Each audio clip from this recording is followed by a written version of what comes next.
What's going on, guys, and welcome back to DSG, and today I'm bringing you guys a rare video which is for swgoh, and I'm going to be talking about my experience free-to-play getting SLKR. So he's the oldest. I think him and Ray are the first two GLs in this game. I could be wrong, but he's still a very useful character. If you're an up-and-coming guild, he can be used for the Sith raid. He can be also used in the Sea Pit raid. He can be used in many aspects. He's a pretty good GL in terms of going GAC and whatnot. So he's a very multi-purposeful character, and you get a decent squad out of him too, I would say, from the First Order troops that you get from him. So anyways, in this video, I kind of want to go over the journey that I went through it, and then also talk about maybe some tips I want to give you guys, and is it really worth it to go for him free to play in 2022. So first things first, I started playing this game in October of 2020, so the 5th, I think, anniversary of swgoh, and we're going on our 7th anniversary in this November or October. And so at that time I wasn't really playing too much. I didn't really know what to do. I was playing DSA, Disney Sources Arena, and just kind of said like, hey, let's go on the Star Wars version of these type of games, of the collectors games. And this is exactly what I did. I started playing, and it wasn't until about closer to like March of 2021, so 6 months later, when I really started going for SLKR. For in this case, you know, I got my Phoenix squad, I got my Geonosians, I got some other characters and whatnot, but it didn't really build up for another character. So what I'll say is I was pretty delayed, and this took me definitely longer than it should have. And the main reason for that, and the first big tip that I'll give you guys, is do not neglect your ships. You're gonna need the TIE Silencer, you're gonna need Kylo Ren's Command, Houndstooth, Slave One, Xandu's Blood, First Order TIE Fighter, First Order Special Forces TIE Fighter, and I think the TIE Advance as well. So you're gonna need all those ships. Do not neglect farming them and go on to sidetracks. Because basically what happened for me was, you know, I got all my hard farms for SLKR. I forgot how many characters there are, but I got all the hard farms. And I was like, okay, let me start farming for other characters. I'm gonna go for other journey guide characters that are non-GLs, and also farm gear. And I was like, I'll get to the ships later. Problem was that really delayed me. What I should have done was focus more on the ships. In all honesty, like right when I was done farming all the characters, I really should have focused more on getting the ships. Because I think what happened was, when I was done with the characters, like, oh, it's taking a while to get them geared up and whatnot. I'll eventually gear them up. And then lo and behold, I was already done relicking all my characters, and I still have to get my ships. And then for the finalizer event, that event only comes like every 2 to 3 weeks. I think closer to more to 3 weeks. So it's going to take you a couple months to get it, because you have to complete all the tiers for it. And then once you complete all the tiers, you have to do it every time, because you can get maybe 15 every rotation of the event. So you don't get that many character or ship shards.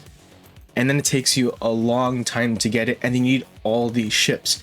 As you can see, like, not all the characters are leveled up and whatnot, but the key ones here, like your Houndstooth and Slave One, TIE Silencer, those are going to be the key ones to complete the event. But really, it is a long-term deal, and this probably extended my time to get the character, or to get SLKR, probably by 3 months. I'm being completely honest, because I just wasn't prepared enough. And you know, for me, I wasn't too focused on the game, and honestly, I wasn't looking at all the guides out there and whatnot. And I should have had. I mean, they're all there. The resources are all there. I just kind of chose to go in blind, and I just honestly followed what the journey guide had, because when I was going through this, like, the journey guide was pretty clear to an extent of what you needed. I just didn't know that the finalizer had so many what I would call red tape too, because you need so many ships for it and whatnot. That's probably the biggest tip I can give you guys, is do not skimp out on the ships and get them as fast as possible. You will need them at 7 stars. You will need all of them at 7 stars, even if you don't use all the ships. As you can see in my ships, my Cad Bane was like, I think, just 7 stars. I never really used it because I didn't need to exactly, because the other ships took care of the event itself, but it did take time. And do not slack on the ships. That's the biggest thing I can tell you guys. Number 2 is make sure you get your relic gear prepped as much as possible. What really holds you back is going to be not really the bronzium wiring or the carbonite circuit boards, but the chromium transistors a little bit, but you should have a lot of extras here over time. It's when you start going to the iridium heatsink, you want to keep on farming the Mark III Sinar hollow projectors. Just keep on farming these. You're going to need a lot over the characters. Like, you're not going to bring all the characters, I think, to like Relic 5, obviously, but then once you get like SLKR and whatnot, you want to be prepped for it. You want to make sure that you're ready for him. So I would say in the guild activity, there's going to be, you can usually farm it here, the Sinar projectors. If not, they're going to be in the featured shipments now.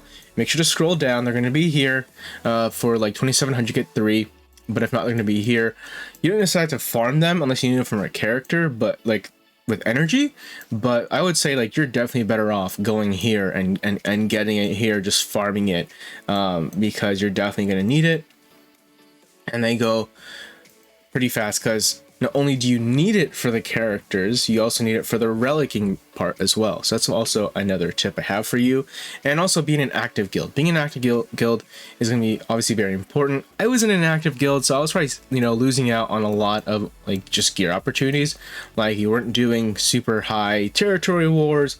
We were kind of struggling with the raids a little bit. Just because it was very casual. But then I switched over to a more competitive guild or more active guild, and I mean, we're doing much more than I ever did before. So I would say that's another tip I have.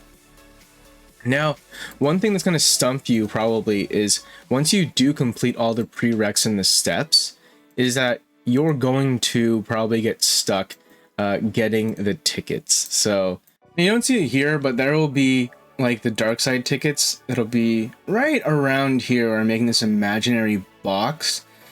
And those ones, they have it for light side and dark side, and it's only when you're already at this stage where you already completed all the prereqs and you're actually doing the different tiers for the Galactic Legend, you're going to need either light side or dark side tickets. So light side tickets, you get them through doing light side campaign, and then dark side, you get the tickets through dark side campaign.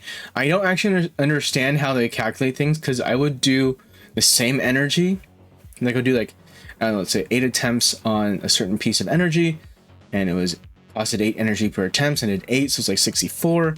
And sometimes I would get like maybe 5, sometimes I get like 8, sometimes I would get 3. So I didn't understand how that was actually calculated.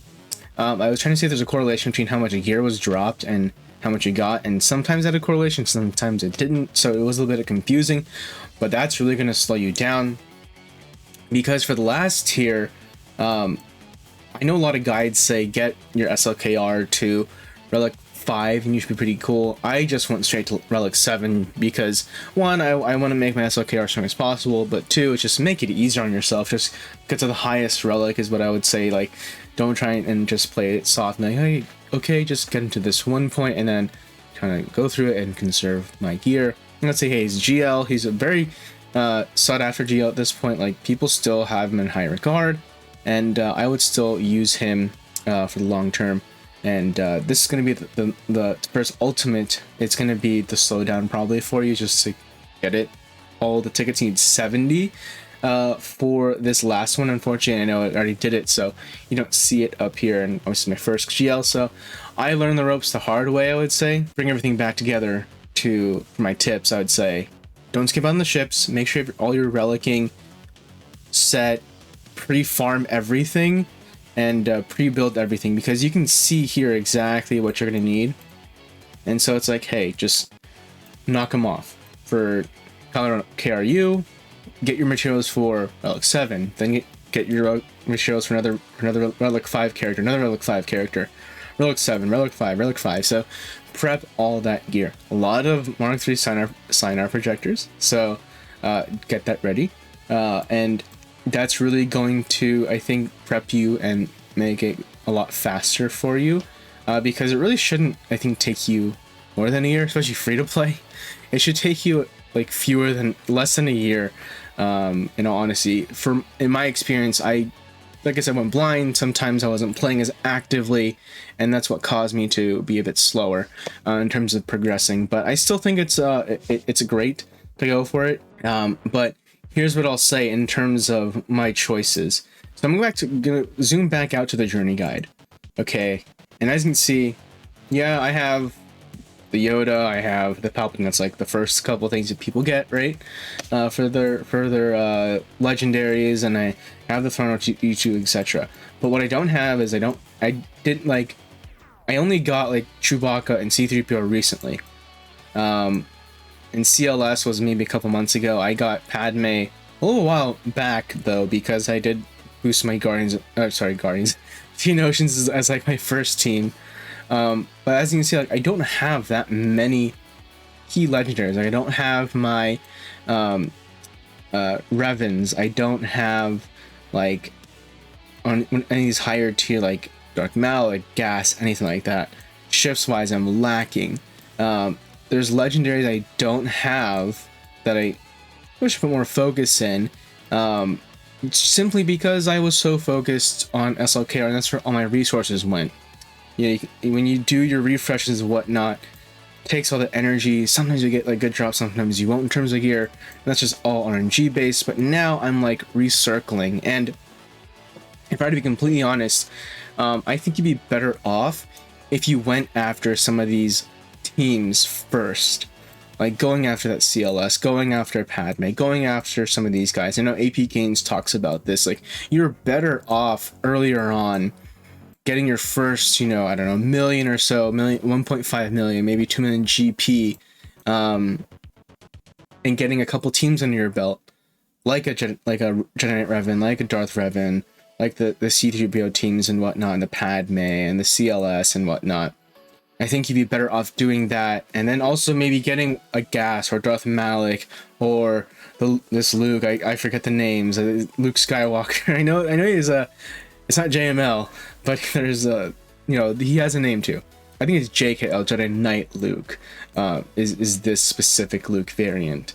But my point is, I would like to go for SLKR if I had some of these teams under my belt. There's no fixed amount of teams you need under your belt, but trust me, like when you do like JC or trying to do any events or trying to do like territory battles, I do really good on dark side, not so much on light side. So that's where I would say get your Padme teams going, get your CLS, get your Revan and whatnot, and then go for like SLKR. I'm not, you know, big pro and whatnot. And here's another thing I want to say. I'm never gonna be at like the level of like an Arnold of like you know, Cub Sam Han and Pindy and stuff, because obviously they've been playing the game a lot longer than me. They've obviously spent in the game. I'm completely free to play. So if anything, I'm giving help for you guys who are free to play, who've been playing for maybe like last like 2 years like I have, and just say, hey, there's still hope. You know, I'm kind of backtracking now because I am getting these teams. But I would say like my whole goal is get the Revens, get 1 or 2 of these, or maybe just get all 3 of them. And then I'm going to revisit getting another Galactic Legend, like Jabba's coming soon. But I am going to go for a light side Galactic Legend. I want to even it out. I would like to alternate if possible. But that's just kind of the thought process I have, because yeah, it's great, you have a GL, and they're going to become more and more important as you level up in the game later on. But these teams, though they are older, they're not going to be to the extent of like of a Galactic Legend. I would say they're still worth it to go for. Even going now, there's newer teams like Bad Batch and I don't know, the Inquisitors, if they're gonna be that good and whatnot. Like the Kyle Katarns and whatnot. So there's other teams out there you can go for. I think SLKR is still a solid choice. Like for Territory War is very helpful and whatnot. But I don't think you should go for him unless you have some of these like support teams, like the clones as well, with like Shock T if you don't have Gas, for instance. So I think there's other options out there to begin with, but I wouldn't skimp out on him. I still would go for him. I just don't think it'd be my first choice out of the gate. If I were to do it again, I would want a solid base that I can build upon, just going after him. But yeah, those are kind of my thoughts of going for SLKR free to play in this era. You know, 5 years plus into the game. I've been playing for almost 2. I haven't even been playing for 2 years, but you know, second half of the lifespan of the game so far. What I'm kind of thinking, especially how things have changed and whatnot. So anyways, guys, hope you guys like this video, and hopefully those tips to help you guys progress faster were good. And I'll catch you guys next video. Have a good one.